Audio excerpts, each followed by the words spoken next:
ڕێکەوتی 29 خەرمانانی ساڵی 1366 هەتاوی تیمێک لە پێشمەرگەکانی کۆمەڵە لە ئاوایی دایانە سەر بە ناوچەی سنا لەلایەن هێزە بەکرێگیراوەکانی کۆماری ئیسلامی گەمارۆدران. فیداکاری پێشمەرگەکانی کۆمەڵە بەتایبەت فیداکاری و لە خۆبردووی فەرماندەی تیمەکە هاوڕێ عوسمان ئەحمەدی ئەم گەمارۆیەی تێکشکاند.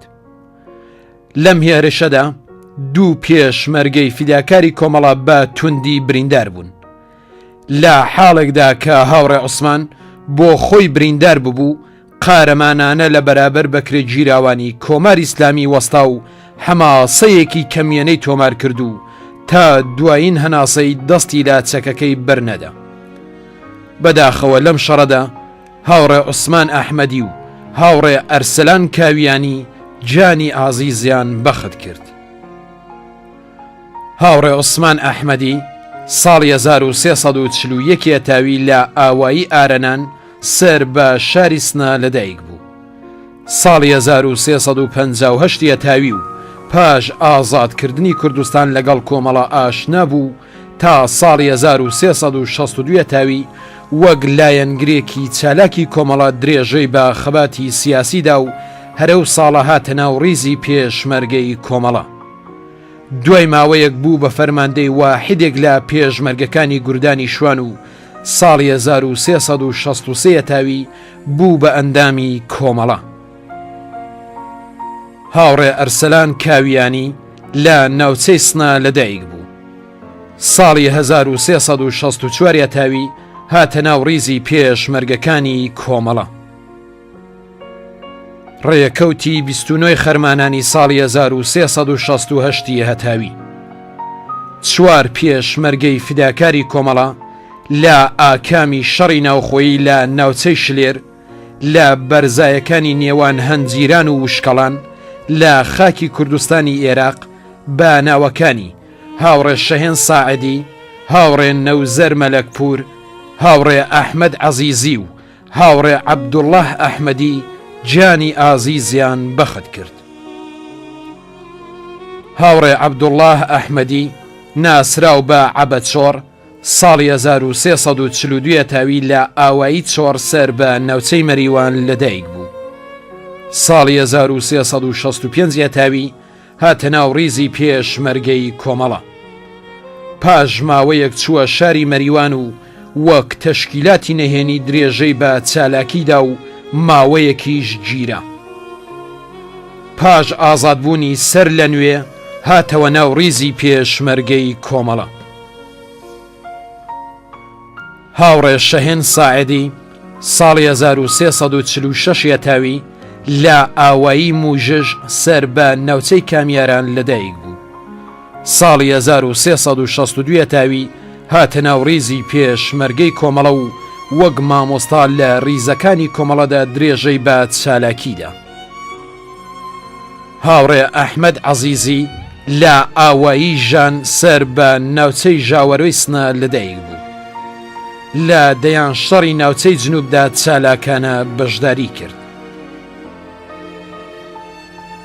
هاوڕێ نەوزەر مەلەکپور ناسراو بە سادق فارس ساڵی 1346 هەتاوی لە یەکێک لە ئاوایەکانی ناوچەی ئەهواز لەدایک بوو.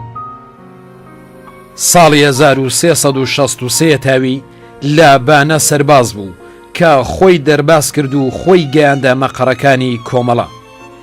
لە چەندین ئەمەلیاتی ناوچەی سنە و مەریوان حەماسەی خوڵقاند.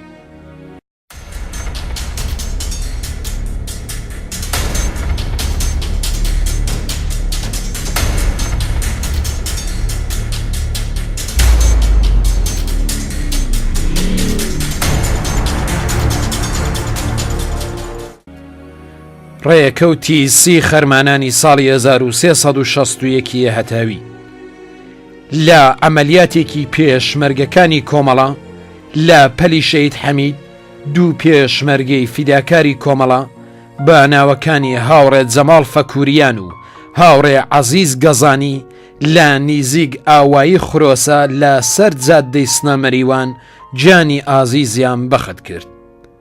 هاوڕێ عەزیز گەزانی وەک فەرماندەیەکی شیا و دڵسۆز لە کاتی هەوڵدان بۆی هێنانەوەی تەرمی هاوڕێت جەماڵ فەکووریان لە مەیدانی شار کەوتە بەر گولەی بەکرێ گیراوانی کۆماری ئیسلامی و گیانی ئازیزی بەخت کرد.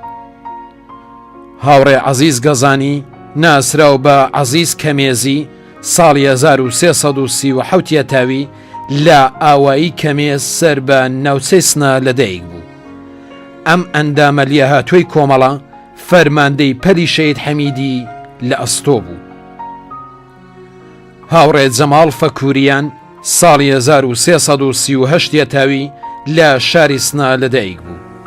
ساڵی 1358 تاوی پەیوەندی بە بنکەکانی کۆمەڵەوە لە شاری سنەگرت و هاوکار لەگەڵ هێرشی کۆماری ئیسلامی لە 28 گەلاوێژی ساڵی 1358 تاوی هاتە ناو ڕیزی پێشمەرگەی کۆمەڵە. ڕێکەوتی سی خەرمانانی ساڵی 1365 هەتاوی دەستەیەک لە پێشمەرگەکانی کۆمەڵە لە نیزیگ ئاوایی ساڵتەکەڵت و سەر بە ناوچەی سەقز لەگەڵ هێزە بەکرێگیراوەکانی کۆماری ئیسلامی تووشی شەڕێکی قورس هاتن. لە ئاکامی ئەم شەڕەدا هێزەکانی کۆماری ئیسلامی زەبرێکی قورسیان لێکەوت و بەداخەوە لەم شەڕەدا پێشمەرگەیەکی فداکاری کۆمەڵە بە ناوی هاوڕێ حامید محەممەدی گیانی ئازیزی بەخت کرد. هاوڕێ حامید محەممەدی ناسراو بە حامیدە سوور ساڵی 1341 تاوی لە ئاوایی پاشبڵاغ سەر بە ناوچەی فەیزوڵڵا بەجی سەقز لەدایک بوو. ساڵی 1355 تاوی لەگەڵ مەسایلی سیاسی ئاشنایی پەیدا کرد. ساڵی 1361 تاوی هاتە ناو ڕیزی پێشمەرگەکانی کۆمەڵەوە. ڕێکەوتی سی خەرمانانی ساڵی 1368 تاوی دەستەیەک لە پێشمەرگەکانی کۆمەڵە لە بەرزایەکانی نیزیگ ئاوایی تورجان سەر بە ناوچەی سەقز لەگەڵ هێزەکانی کۆماری ئیسلامی تووشی شەڕێکی قورس هاتن کە لەم شەڕەدا هێزەکانی کۆماری ئیسلامین چەندین کەسیان لێکوژرا. بەداخەوە ئەم شەڕە بە خوێنی پێشمەرگەیەکی فیداکاری کۆمەڵە بە ناوی هاوڕێ محەممەد شیری لە مێژووی خەباتی خەڵکی زەحمەتکێشی کوردستاندا تۆمار کرا.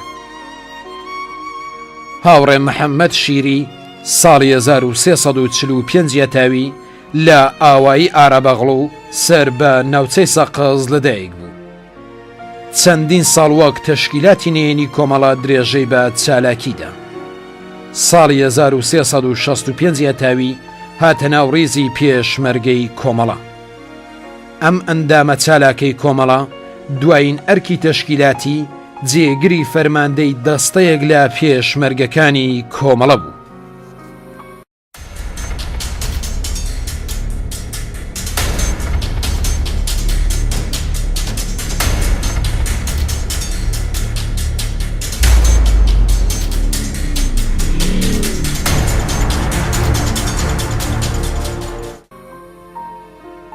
خەرمانانی ساڵی 1359 هەتاوی هاوڕێ مەعسوومە بەرزگەر ناسراو بە لەیلا ساڵی 1335 تاوی لە گوندی قڕوچە سەر بە شاری بۆکان لەدایک بوو. هاوڕێ مەعسوومە ساڵی 1355 تاوی ژیانی هەوبەشی پێکێنا لە شاری مەهاباد نیشتەجێ بوو. هاوڕێ مەعسوومە پاش ئاشکرابوونی خەباتی نەهێنی کۆمەڵە لە 26 ڕێبەندانی ساڵی 1357 تاوی پەیوەندی بە ڕیزەکانی ڕێخستنی کۆمەڵە لە شاری مەهاباد گرت و ئەو ئەرکانەی کە لەلایەن تەشکیلاتی کۆمەڵە لەم شارە پێی دەستپێردرا بەو پەڕی دڵسۆزی و وەفاداریەوە جێبەجێی دەکرد. هاوڕێ مەعسوومە لەلایەن تەشکیلاتی کۆمەڵەوە دووجار بۆ مەعموریەت ڕەوانەی شارەکانی ورمیە و میاندووە و کرا و ئەرکە پێسپێردراوەکانی بەسەرکەوتوانە بە ئەنجام دەگەیاند. هاوڕێ مەعسوومە لە مانگی خەرمانانی ساڵی 1359 تاوی لە کاتی چوونی بۆ یەکێک لە مەخەڕەکانی کۆمەڵە لە شاری مەهاباد لەلایەن بەکرێگیراوێکی ڕژیمەوە شناسایی دەکرێت. ئەو بەکرێگیراوە ئارپیجێک ڕوو بە مەقەڕی کۆمەڵەدا تەقێنێ کە لە ئاکامدا هاوڕێ مەحسوومە بریندار دەبێ و لەلایەن چەند پێشمەرگەی کۆمەڵەوە بۆ نەخۆشخانە دەگوازرێتەوە و لەبەر کاریبوونی برینەکەی زۆر بەپەلە نەشتەرگەری بۆ دەکرێت. نەشتەرگەریەکەی بە سەرکەوتن ئەنجام دەدرێت، بەڵام دواتر لەلایەن دوو کەسەوە کە تا ئێستاش بۆ کەس نەناسراون لە نەخۆشخانە هەواڵێکی ناڕاست بە هاوڕێ مەحسوومە ڕادەگەیەنن کە باوک و خوشک و براکەت کوژراون پاشان ڕادەکەن. هاوڕێ مەحسوومەش بەهۆی ئەم هەواڵە دڵتەزیێنەوە هاوار دەکات و وەدوای ئەم دوو کەسە دەکەوێ لەبەر ئەوەی کە تازە نەشتەرگەری بۆ کرابوو تووشی خوێن بەربوون دەبێ کە بەداخەوە بەو هۆیە گیانی ئازیزی بەخت دەکات. خەرمانانی ساڵی 1361 هەتاوی جەلادانی کۆماری ئیسلامی تێکۆشەرێکی کۆمەڵیان بە ناوی هاوڕێ عومەر خودایی لە زیندانی شاری تەورێز لەو پەڕی وەحشی گەریەوە تیرباران کرد. هاوڕێ عومەر خودایی ساڵی 1341 هەتاوی لە یەکێک لە ئاوایەکانی ناوچەی شنۆ لەدایک بوو. لە ڕۆژەکانی دوای ڕاپەڕینی ساڵی 1357 هەتاوی پەیوەندی بە کۆمەڵەوە گرت و هەروەها درێژەی بە خەبات و هەڵسوڕانی سیاسی خۆیدا. سەرنجام پاش هێرشی 28 گەلاوێژ بۆ سەر کوردستان لەلایەن هێزەکانی کۆماری ئیسلامیەوە لە ناوچەی شنۆ هاتە ناو ڕیزی پێشمەرگەکانی کۆمەڵە.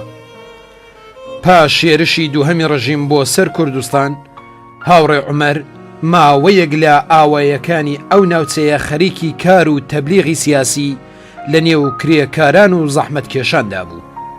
دواتر واتە لە بەهاری ساڵی 1360 هەتاوی بۆ درێژەدان بە کار و چالاکی سیاسی چووە نێو کرێکاران و زەحمەتکێشانی کوورەخانەکانی تەورێز و تاکستان و توانی ببێتە سیمایەکی ناسرا و جێگەی متمانەی کرێکاران و دەورێکی بەرچاو جێڕێت. هاوڕێ عومەر ساڵی 1360 هەتاوی بوو کە بەهۆی کار و تێکۆشانی سیاسیەوە لەلایەن بەکرێگیراوانی ڕژیمەوە شناسایی کرا و پاشان دەستگیر کرا و خرایە زیندان. خەرمانانی ساڵی 1362 هەتاوی جەلادانی کۆماری ئیسلامی لە زیندانی شاری ورمێ تێکۆشەرێکی کۆمەڵە بە ناوی هاوڕێ عوسمان فەتاحیان لەو پەڕی وەحشی گەریەوە تیرباران کرد. هاوڕێ عوسمان فەتاحی ساڵی 1330 هەتاوی لە ئاوایی قەڕەڵی سەر بە ناوچەی بۆکان لەدایک بوو. دوای ڕاپەڕینی ساڵی 1357 هەتاوی پەیوەندی بە کۆمەڵەوە گرت و بوو بە یەکێک لە هەڵسوڕاوانی کۆمەڵە لە شاری مەهاباد. دوای ماوەیەک بەکرێگیراوانی کۆماری ئیسلامی بە فعالیەتی هاوڕێ عوسمان دەزان و پاییزی ساڵی 1361 هەتاوی دەستگیری دەکەن و بۆ ماوەی 4 مانگ لە زینداندا دەبێت و بەهاری ساڵی 1362 هەتاوی بۆ جاری دووهەم دەستگیر دەکرێتەوە. لە زیندان هاوڕێ عوسمان دەکەوێتە بەر سەختترین ئەشکەنجەی جەلادانی کۆماری ئیسلامی. دایکی شەید عوسمان لە سەردانێک لە زیندانی ورمێ پێی دەڵێت: ڕۆڵە گیان عوسمان، بوات کرد لە خۆت، بۆ چوویتە ژێر باری ئەو تاوانانەوە. هاوڕێ عوسمان وتی: دایە گیان، من ئەو کەسە نیم بچمە ژێر باری هیچ شتێکەوە و ناشتم. هەر گیانێکە و چەند قەترە خوێنە، ئەویش پێشکەش بە خاکی پاکی کوردستانم. لەو کاتەدا ئێخەی کراسەکەی دەکاتەوە و سنگی دەردەخات و دەڵێ: دایە گیان، بمبینە بە ئەوتو چیان لێ کردووم، تەواوی سینگیان سووتاندووم. هاوڕێ عوسمان فەتاحی دووهەمین شەهیدی بنەماڵەکەیەتی. خەرمانانی ساڵی 1362 هەتاوی جەلادانی کۆماری ئیسلامی تێکۆشەرێکی کۆمەڵەیان بە ناوی هاوڕێ مەنسوور محەممەدی لە زیندانی شاری سەقەز تیرباران کرد. هاوڕێ مەنسوور محەممەدی لە شاری سەقەز لەدایک بوو. دوای شۆڕش و لە کاتی هێرشی یەکەمی کۆماری ئیسلامی بۆ سەر بزوتنەوەی شۆڕش گێڕانەی کوردستان پەیوەندی بە تەشکیلاتی کۆمەڵەوە گرت و لە شاری سەقەز درێژەی بە هەڵسوڕانی خۆیدا و وەک هەڵسوڕاوێکی تێکۆشەر لە ناو کرێکاران و زەحمەتکێشاندا هەڵسوڕە. لە نەورۆزی خێناوی شاری سنەدا بەشداری کرد و لەلایەن هێزەکانی کۆماری ئیسلامیەوە بەدیلگیرە. ئەو لە ماوەی دیلی لەلایەن هێزەکانی کۆماری ئیسلامی تەواوی شوێنەکانی لەشی بە ئاگری سیگار سووتێندرا. ساڵی 1361 تاوی لە کاتی هێرشی ڕژیم بۆ سەر تەشکیلاتی شاری سەقەز لەلایەن هێزەکانی ڕژیمەوە گیرا و بۆ تێکشکاندنی کەسایەتی هاوڕێ مەنسوور شایعەیان کرد کە تۆبەی کردووە. لە کاتێکدا کە هاوڕێ مەنسوور گیرا بەرپرسی بەشێک لە ئینتشاراتی شاری سەقەز بوو. بینەرانی خۆشەویستی بەرنامەی ئەستێرەکانی ڕۆژهەڵات، هەروەک ئاگادارن جەلادانی کۆماری ئیسلامی لە مانگی خەرمانانی ساڵی 1367 تاویدا دەستیاندایە ئیعدامی بە کۆمەڵی زیندانیانی سیاسی. هەر لەم ساڵەدا 28 پێشمەرگە و کادری کۆمەڵە هاوکات لەگەڵ زیندانیانی سیاسی ئێران ئیعدام کران. یادی ئەو 28 شۆڕژگێڕەی ڕیزەکانی کۆمەڵە کە بەدەست هێزەکانی کۆماری ئیسلامی لە شارەکانی سەقز و سنە تیرباران کران لێرەدا ژیان نامەی ئەو هاوڕێیانەی کە لەبەر دەستماندایە دەیخوێنینەوە. هاوڕێت جەمال ڕەزایی ناسراو بە جەمال باوەرێز ساڵی 1342 تاوی لە ئاوایی باوەرێز سەر بە ناوچەی سنا لەدایک بوو. ساڵی 1361 تاوی هاتە ناو ڕێزی پێشمەرگەی کۆمەڵە. مەسئولی دەستەیەک لە پێشمەرگەکانی کۆمەڵە دوایین پلەی حیزبی هاوڕێ جەمال بوو. هاوینی ساڵی 1367 تاوی لە جەریانی شەڕێک لە چەمشاری سنا بە برینداری دەستگیر کرا. هاوڕێ کەماڵ سەید مرادی ساڵی 1346 تاوی لە ئاوایی کۆرکۆرە سەر بە ناوچەی سنا لەدایک بوو. ساڵی 1360 تاوی هاتە ناو ڕیزی پێشمەرگەی کۆمەڵە و بەهۆی برینداربوونی نێردرا بۆ شاری سنا، بەڵام دەستگیر کرا و پاش ماوەیەک ئازاد بوو پەیوەندی گرت بە کۆمەڵە. بەڵام سەر لە نوێ ساڵی 1365 تاوی بۆ جاری دووهەم دەستگیر کراوە. هاوڕێ غوڵام هەقبەیان ساڵی 1339 تاوی لە شاری سنا لەدایک بوو. ساڵی 1359 تاوی هاتە ناو ڕیزی پێشمەرگەی کۆمەڵە و لە گوردانی شوان سازماندرا. هاوڕێ سەلاح فەیزی ساڵی 1342 تاوی لە شاری سەقز لەدایک بوو. ساڵی 1359 تاوی پەیوەندی بە تەشکیلاتی کۆمەڵەوە گرت و چالاکانە دەستی دایە کاری تەبلیغی و درێژەی بە هەڵسوڕانی خۆیدا. ماوەیەک لە شاری سەقز دەستگیر کرا، بەڵام لەبەرەوەی کە هیچی لەسەر سابت نەکرا ئازادیان کرد. بەداخەوە بەهۆی راپۆرتی بەکرێ گیراوانی کۆماری ئیسلامیەوە سەر لە نوێ کەوتەوە زیندان. هاوڕێ حەسەن ئاخەرخۆب ساڵی 1346 تاوی لە ئاوایی لەگزی سەر بە ناوچەی فەیزوڵڵا بەجی سەقز لەدایک بوو. ساڵی 1362 تاوی هاتە ناو ڕیزی پێشمەرگەی کۆمەڵە. ساڵی 1364 تاوی ئەرکی فەرماندەی دەستەیەک لە پێشمەرگەکانی کۆمەڵەی پێسپێردرا. ساڵی 1366 تاوی گەڕایەوە شاری سەقز، بەڵام لەلایەن هێزەکانی کۆماری ئیسلامیەوە دەستگیر کرا. هاوڕێ سەلاح ڕەجەبی ساڵی 1340 تاوی لە شاری سەقز لەدایک بوو. ساڵی 1361 تاوی پەیوەست بوو بە ڕیزی پێشمەرگەی کۆمەڵە و لە ناوچەی سەقز سازماندرا. ساڵی 1363 تاوی بوو بە بەرپرسی سیاسی پەلێک لە پێشمەرگەکانی کۆمەڵە لە گوردانی 26 سەقز. ساڵی 1366 تاوی بوو بە بەرپرسی دەستەی سازماندەی کۆمەڵە لە سەرشیوی سەقز.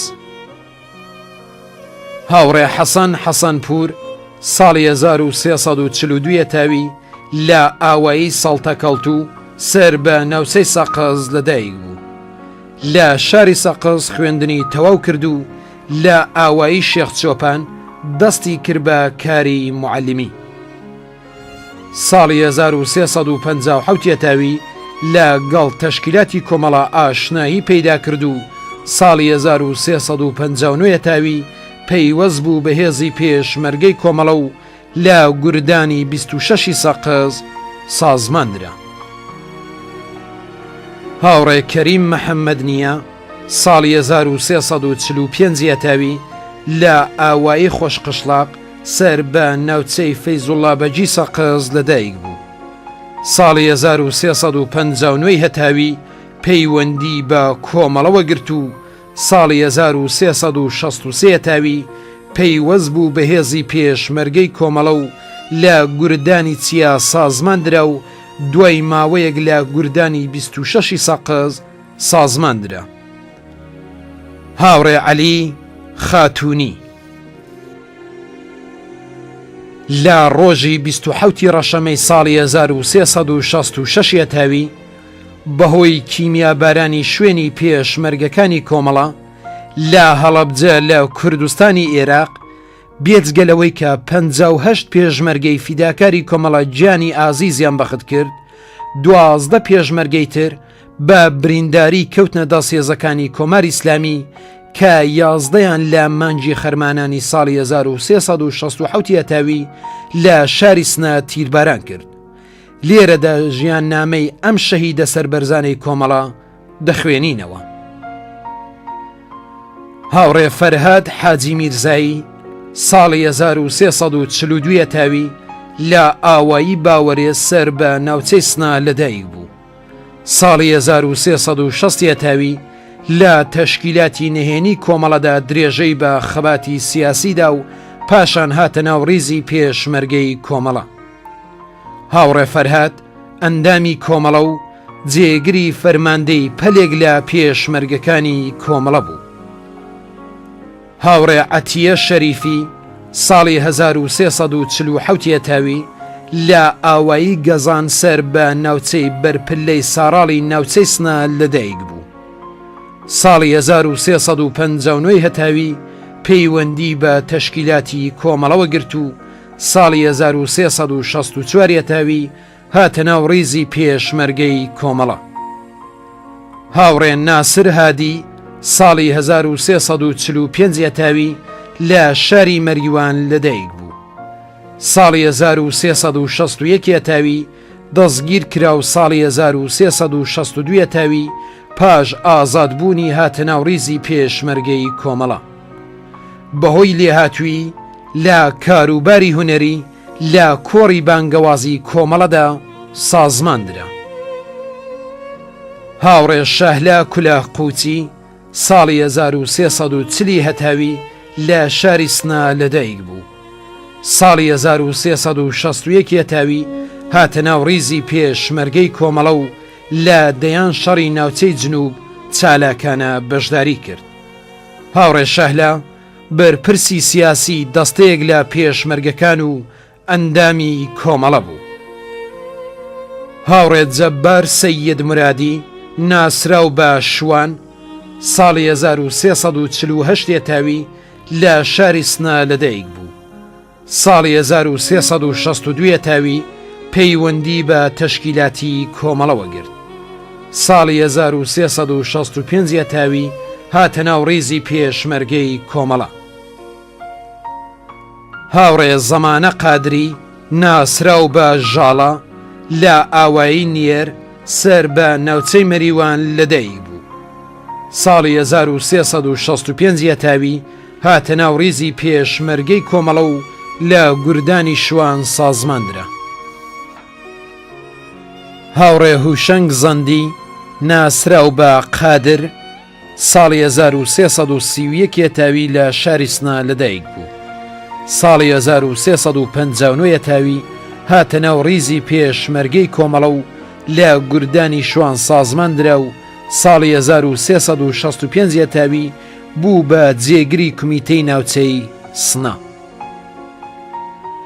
هاوڕێ جەماڵ ئەسکەندەری ساڵی 1336 تاوی لە شاری سنا لەدایک بوو. ساڵی 1359 تاوی هاتە ناو ڕیزی پێشمەرگەی کۆمەڵە.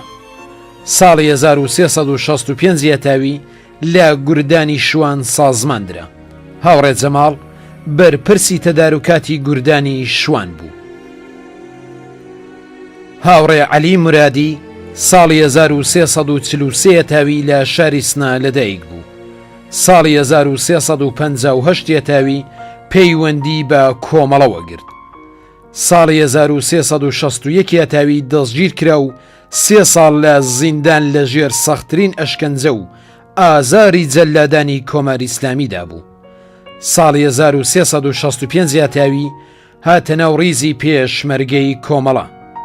پزیشکیاری گوردانی شوان دوایین ئەرکی تەشکیلاتی هاوڕێ عەلی مرادی بوو.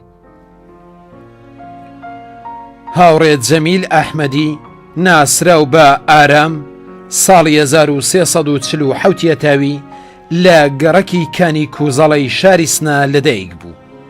ساڵی 1363 تاوی بۆ ماوەیەک خرایە زیندان.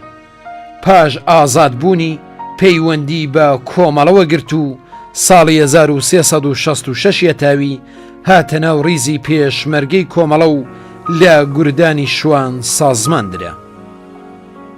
هاوڕێ سابیر مەلەکی ساڵی 1348 تاوی لە ئاوایی کۆرکۆرە سەر بە ناوچەی سنا لەدایک بوو. ساڵی 1366 تاوی پەیوەست بوو بە هێزی پێشمەرگەی کۆمەڵە و لە گوردانی شوان سازماندرا.